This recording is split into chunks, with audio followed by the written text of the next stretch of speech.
on 11 TV Hill, the big chill. After an unseasonably mild December, January has ushered in real winter temperatures and our first significant snowfall of the season. Hello everyone, welcome to 11 TV Hill. I'm Jason Newton, and December 2015 proved to be the warmest December on record with unprecedented warm temperatures for much of the United States. Fast forward to this month, this weekend even, and this new year. From shorts and t-shirts to winter coats, scarves, gloves, and boots, in a matter of days, winter has settled in here in our state. On this edition of 11 TV Hill, we'll cover it all: the outlook for the remainder of the winter season, tips to stay warm, plus how state officials are tackling snow removal, and how to keep your home, your car, and even your body in top form as those temperatures continue to plummet. We're well into winter now, and snow is on the ground. So far, everything from your wardrobe to your thermostat has been running hot and cold lately. And then add in El Nino. Reporter George Lettuce sorts it all out with a look at what this weather pattern has in store. It's been a confusing winter in Maryland. Sure, this past week felt like the third week in January should. But don't you remember December? We were wearing short sleeve shirts. Now we're putting on long sleeve and dressing up like snow bunnies. December was the warmest in Baltimore on record, which goes back to 1871. Why so warm? Two words: El Nino, which caused a change in the global weather pattern. The El Nino has been making the Pacific Ocean near the equator warmer than usual, and that has changed our weather thousands of miles away here on the East Coast. And so we see a really energized southern branch of the jet stream just overwhelming the United States with ocean air coming in off the Pacific. And so in general, for us in an El Nino year, it's usually warmer than normal and wetter than normal. Overall, when you average all the temperatures and the precipitation for December, January, February, even into March. El Nino has brought us a warmer winter overall, but let's not get crazy. Right now you still need a hat, gloves, a down jacket to feel comfortable. We will still have cold snaps and snowstorms. From what I can tell, the indications that they're starting to get now is that the El Nino has peaked, so the ocean is not going to get any warmer, we don't think, but there's a lag time, so the effects of it will continue, I think, into March. So I think we'll continue to have big wet storms, warmer than normal temperatures on average, but we'll have to be on the lookout for those rogue storms that may be coming through just when one of those batches of cold air is here. Dr. Jeffrey Sternlicht at the Greater Baltimore Medical Center says people's health might be at risk when we do have those bitter cold days. It takes a period of weeks for the body to acclimate. So if we slowly go into the cold weather and people are getting used to the 30s and the 40s, then when it's 10 or 20, it's a little bit easier on the system. So the fact that all of a sudden we went from warm weather to cold weather is going to increase people's risk of hypothermia. For 11 TV Hill, I'm George Lettuce.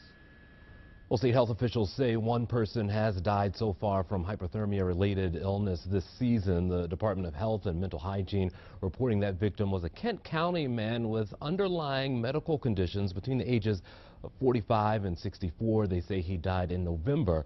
Last winter, there were 41 hypothermia-related deaths here in Maryland. Meanwhile, WebMD and across the web believing that 2015-16 cold and flu season has already peaked. This month, they also put out a list of cities most likely to experience the highest rates of cold and flu symptoms early this year. Baltimore, Washington, D.C. area ranking number 7 on that list. Patient First has some tips to prevent the flu this season. They suggest washing your hands, cover up when you sneeze and cough, disinfect things like your remotes or your keyboards, and don't share germs, and stay home when you're sick. Finally, live healthy by eating well, exercising, and of course, getting enough rest. Well, as you can see, the cold weather presents its own list of health hazards, and while it might seem like a broken record this time of year, we typically see crowds packed into doctors' offices and emergency rooms. You saw Dr. Jeffrey Sternlicht joining us live here on our set here from Greater Baltimore Medical Center. Thanks for coming by. Good to see you. As we looked at that piece and we talked a little bit about cold and then proximity, what's the biggest thing that makes us sick? Is it just sharing those germs in a small quarter in the winter? We're inside together? So part of what happens during the winter is flu season, and the flu transmits and lives better in the winter. So that's one of the reasons a lot of people get sick. Sure. The body is more compromised in the winter. You have the dry, cold air, which dries out your mucous membranes, which is your first line of protection for respiratory illnesses, and because of that, you're more likely to get sick. Is there a threshold at a point where I say, all right, I need to go to see the doctor, I need to go to visit you in an emergency room where you work? So the threshold basically is that there's a lot of cold and flu, and most people do just fine with a regular old flu at home. Yeah. The people at greatest risk are those with chronic medical problems. The very old, the elderly, 65 and older, you're Sure. at greater risk. Chronic diseases, heart disease, lung disease, asthma, emphysema, those type of things. They're much more at risk than younger, healthy people. You brought up a good point. If you're out in your car, you should be prepared to maybe be there a little bit longer. And you said even for you, when you know you're going to work on a weekend where there is snow, you pack a gig bag. You make sure you have what you need to stay warm. What do you keep in your bag? So I keep a bag in my car at all times, and it's seasonal. So Sure. so in the winter, I keep things. I have a space blanket here. Mhm. I have a sleeping bag, which I keep in case I get stuck. There's some bad weather coming, and if you get stuck somewhere, you don't want to die of hypothermia, and you can very easily do so this time of year. When you are stuck out there, are there warning signs that I say, all right, this is beyond normal, especially when it comes to hypothermia? So what you got to look out for are symptoms such as shivering. So shivering, while it's normal when it gets cold, if you have shivering and you can't stop shivering, that's a sign of bad things are about to happen.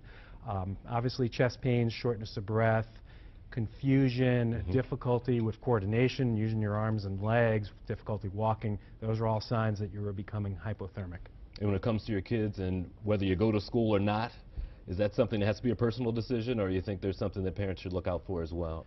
So general guidelines for being sick in the winter for children, fever in general, if they have a fever greater than 100.5, they should not go to school. GI illnesses such as vomiting, diarrhea, things like that, they should not go to school. Pink eye, conjunctivitis, those are all sort of the general guidelines that they should not. But I would always advise talk to the pediatrician. That's what they're there for. On a weekend when we have a storm like this one, is it all hands on deck when it comes to the emergency room, just in case?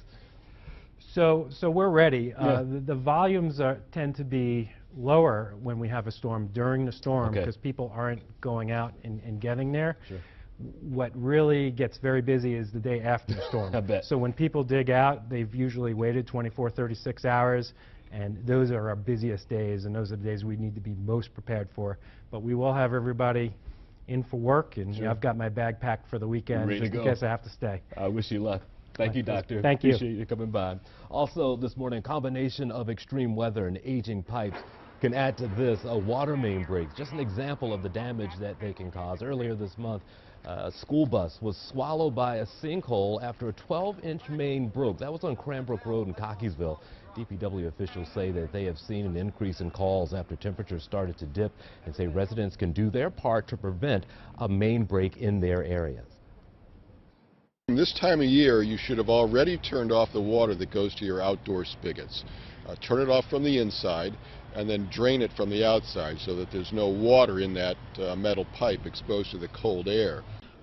And inside your home, you should leave a small stream of water running so the pipes inside do not freeze.